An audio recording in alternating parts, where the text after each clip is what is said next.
സേനാപതി വേണുവിലേക്ക് കൂടി വരികയാണ്. ശ്രീ സേനാപതി വേണു, കോൺഗ്രസിന്റെ നിലപാട് എന്താണ് ഈ വിഷയത്തിൽ?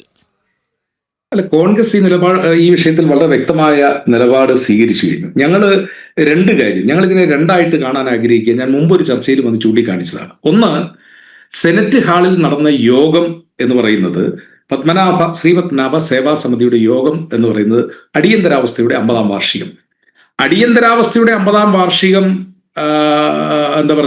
അത് നിങ്ങൾക്ക് ആചരിക്കാനോ അല്ലെങ്കിൽ അത് നടത്താനോ ഒക്കെയുള്ള സ്വാതന്ത്ര്യം ആ സംഘടനയ്ക്കുണ്ട്. അതിലൊന്നും ഇല്ല എന്ന് ഞങ്ങൾ പറയുന്നു. പക്ഷെ അടിയന്തരാവസ്ഥയുടെ 50-ാം വാർഷികം ആഘോഷിക്കുന്ന സംഘടനയുടെ വേദി ഭാരതാംബയുടെ ചിത്രം അത് നിങ്ങൾ പറയുന്ന അതേ സെൻസിൽ തന്നെ എടുത്തുകൊണ്ട് ഞാൻ ചോദിക്കുന്നു, അടിയന്തരാവസ്ഥയുടെ 50-ാം വാർഷികം നടത്തുന്ന ഒരു സംഘടന അവിടെ ഭാരതാംബയുടെ ചിത്രം പ്രദർശിപ്പിക്കുന്നത് അതിന്റെ യുക്തി എന്താണ്? അതൊന്നും അവർ വിശദീകരിച്ചിട്ടില്ല. ഇനി അങ്ങനെ ഒരു ചിത്രം പ്രദർശിപ്പിച്ചു എന്ന് തന്നെ വിചാരിക്കുക. ഒരു ചിത്രം അത് പ്രദർശിപ്പിക്കേണ്ട ഒന്നല്ല, ആ സംഘടനയ്ക്ക് സെനറ്റ് ഹാൾ വാടകയ്ക്കും കൊടുക്കേണ്ട ഒന്നല്ല എന്നുള്ളതാണ്. രണ്ടാമത്, അടിയന്തരാവസ്ഥയുടെ വാർഷികം ഇത്തരത്തിലൊരു സംഘടന സംഘടിപ്പിക്കുമ്പോൾ ഭരണഘടനാ തലവനായ ഗവർണർ അദ്ദേഹം അങ്ങനെ ഒരു മീറ്റിംഗിൽ പങ്കെടുക്കാൻ പാടുള്ള ആളല്ല, അങ്ങനെ പോകാൻ പാടില്ല എന്നുള്ളതാണ് കോൺഗ്രസ് പാർട്ടിയുടെ നിലപാട്. ഇനി പോയി, അത് അദ്ദേഹത്തിന്റെ വിവേചനാധികാരം, അദ്ദേഹം പോയ ഗവർണറെ രജിസ്ട്രാർ അത് തടയുകയും അല്ലെങ്കിൽ അദ്ദേഹത്തിന്റെ സ്വതന്ത്രമായിട്ടുള്ള ഗവർണർ എന്നുള്ള പദവിയല്ല, അവിടെ എത്തിയിരിക്കുന്ന ചാൻസലർ എന്നുള്ള പദവിയിൽ നിന്ന് അദ്ദേഹത്തെ പിന്തിരിപ്പിക്കാൻ ചെയ്ത രജിസ്ട്രാറുടെ നടപടി അത് യൂണിവേഴ്സിറ്റി ചട്ടങ്ങൾക്ക് വിരുദ്ധമാണ്. അക്കാര്യത്തിൽ ആർക്കും തർക്കമില്ല. അതിന് ഇനിയിപ്പോൾ ഹസ്കറിനെ പോലുള്ള ആളുകൾ എന്ത് ന്യായീകരണം നടത്തി കഴിഞ്ഞാലും അത് യൂണിവേഴ്സിറ്റിയുടെ നിയമപ്രകാരം, കാരണം ചാൻസലർക്ക് താഴെ വൈസ് ചാൻസലർ, അതിനൊക്കെ താഴെ നിൽക്കുന്ന ഒരു അതോറിറ്റിയാണ് രജിസ്ട്രാർ എന്നുള്ളത്. ഇനി മറ്റൊന്ന്, ഗവർണർ പരിപാടി നടത്താനുള്ളതിന്റെ സാങ്കേതികം എന്തുമാകട്ടെ, ഗവർണർ ഫിക്സ് ചെയ്തിരിക്കുന്ന അല്ലെങ്കിൽ തീരുമാനിച്ചിരിക്കുന്ന പങ്കെടുക്കുന്ന ഒരു പരിപാടി ക്യാൻസൽ ചെയ്യാനുള്ള അധികാരം അത് രാജ്ഭവന് മാത്രമേ ഉള്ളൂ, അത് രജിസ്ട്രാർക്കില്ല. രജിസ്ട്രാർ ചെയ്തിരിക്കുന്നത് അത് ചട്ടലംഘനവും അതോടൊപ്പം തന്നെ ഒരു ഭരണഘടനാ സ്ഥാപനത്തോടുള്ള ബഹുമാനക്കുറവുമാണ്. പക്ഷേ ആദ്യം പറഞ്ഞ കോൺഗ്രസിന്റെ നിലപാട് ഞാൻ വീണ്ടും ആവർത്തിക്കുന്നു, ശ്രീപത്മനാഭ സേവാ സമിതി എന്ന് പറയുന്ന ഒരു സംഘടനയ്ക്ക് അടിയന്തരാവസ്ഥയ്ക്കെതിരെ അതിന്റെ 50-ാം വാർഷികത്തിൽ ഭാരതാംബയുടെ ചിത്രം എന്ന പേരിൽ നിങ്ങൾക്കത് വെക്കേണ്ട കാര്യമില്ല. ആ ചിത്രം വെച്ചു എന്നതിന്റെ കാരണത്താൽ ഗവർണർ പങ്കെടുക്കുന്ന ഒരു പരിപാടിയെ തടയാനുള്ള അധികാരം അത് രജിസ്ട്രാർക്കില്ല. രജിസ്ട്രാർ അത് ചെയ്തിട്ടുണ്ടെങ്കിൽ ശ്രീ സേനാപതി വേണു, അടിയന്തരാവസ്ഥയുടെ 50 ആണ്ട് എന്നുള്ളതിൽ ഒരു ചർച്ച നടത്തുമ്പോൾ അല്ലെങ്കിൽ അതിന്മേലൊരു പ്രഭാഷണം നടത്തുമ്പോൾ അവിടെ ഭാരതാംബയുടെ ചിത്രം തന്നെയല്ലേ വെക്കേണ്ടത്?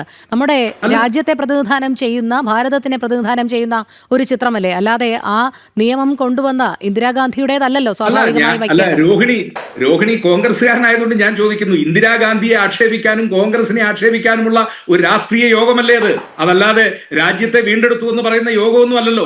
ആ യോഗത്തിനകത്ത് നിങ്ങൾ ഭാരതാംബയുടെ ചിത്രം പ്രദർശിപ്പിക്കുന്നത് സദുദ്ദേശമൊന്നുമല്ല. തീർച്ചയായും, കാരണം ഒരു രാജ്യം കടന്നുപോയ ഇരുണ്ട നാളുകളാണത്.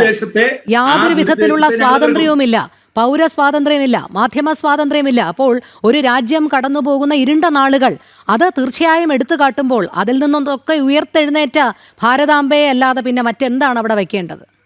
അങ്ങനെ ഒരു ഇരുളും ഇല്ലായിരുന്നു രോഹിണി. അതൊക്കെ ഒരു പ്രചരണത്തിന്റെ ഭാഗമാണ്.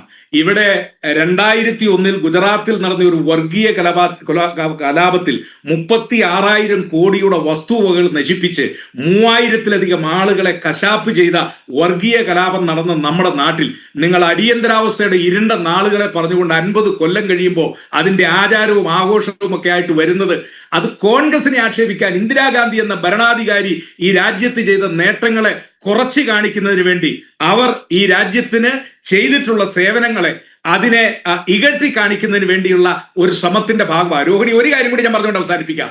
ആ ഇന്ദിരാഗാന്ധിയെ 28 മാസം കഴിഞ്ഞപ്പോ 5-4 ഭൂരിപക്ഷത്തിൽ ഇന്ത്യയിലെ ജനങ്ങൾ തെരഞ്ഞെടുത്തു.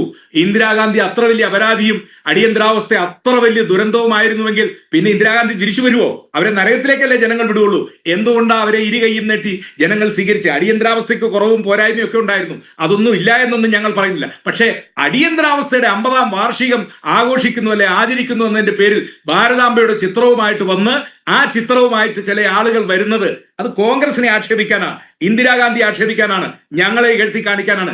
ഞങ്ങളത് എതിർക്കും. നിങ്ങൾക്ക് ഭാരതാംബയുടെ ചിത്രം വെക്കാനുള്ള സ്വാതന്ത്ര്യമുണ്ട്, ആ കാര്യത്തിലൊന്നും ഞങ്ങൾക്ക് തർക്കമില്ല. പക്ഷെ ആ ചിത്രം എവിടെ വെക്കണം എന്നുള്ളത് അതിന് ചില ഔചിത്യമുണ്ട്.